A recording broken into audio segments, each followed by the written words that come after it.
বাংলাদেশ একটি সমঝোতা নির্বাচনের দিকে যাচ্ছে বলে শঙ্কা প্রকাশ করেছেন রাষ্ট্রবিজ্ঞান গবেষক ডক্টর দিলারা চৌধুরী।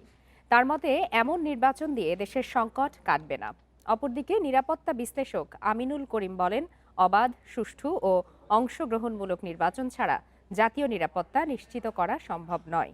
দুপুরে রাজধানীতে এক আলোচনা সভায় এসব কথা বলেন তারা।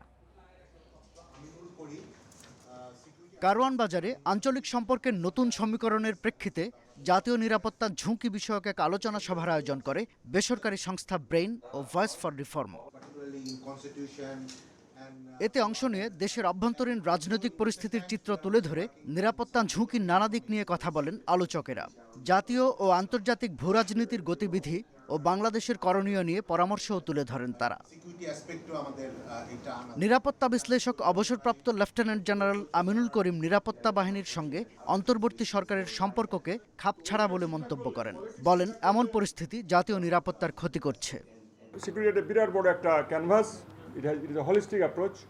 পলিটিক্স এখানে আছে, ইন্টারনাল সিকিউরিটি এখানে আছে, ফুড সিকিউরিটি, যে security can B A threat for the country. Energy security, আমাদের যদি জ্বালানি না থাকে দেশ চলবে না তো, রাজনৈতিক স্থিতিশীলতা না থাকলে দেশ চলবে না তো। পার্লামেন্টটাকে আমি খুব বেশি জোর দিতে চাই।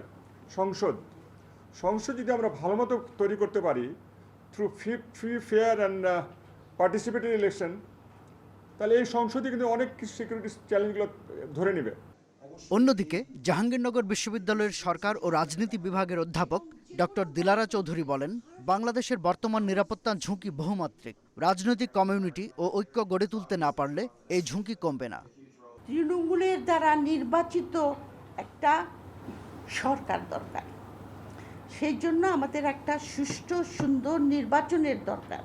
আনফর্চুনেটলি আমরা যেটা দেখছি যে এই নির্বাচনটা হয়তো যে জাতীয় নির্বাচন আমরা আশা করছি সেই জাতীয় নির্বাচন হয়তো নাও হতে পারে। আমার মনে হয় বাংলাদেশ একটা ম্যানেজড নির্বাচনের দিকে যাচ্ছে।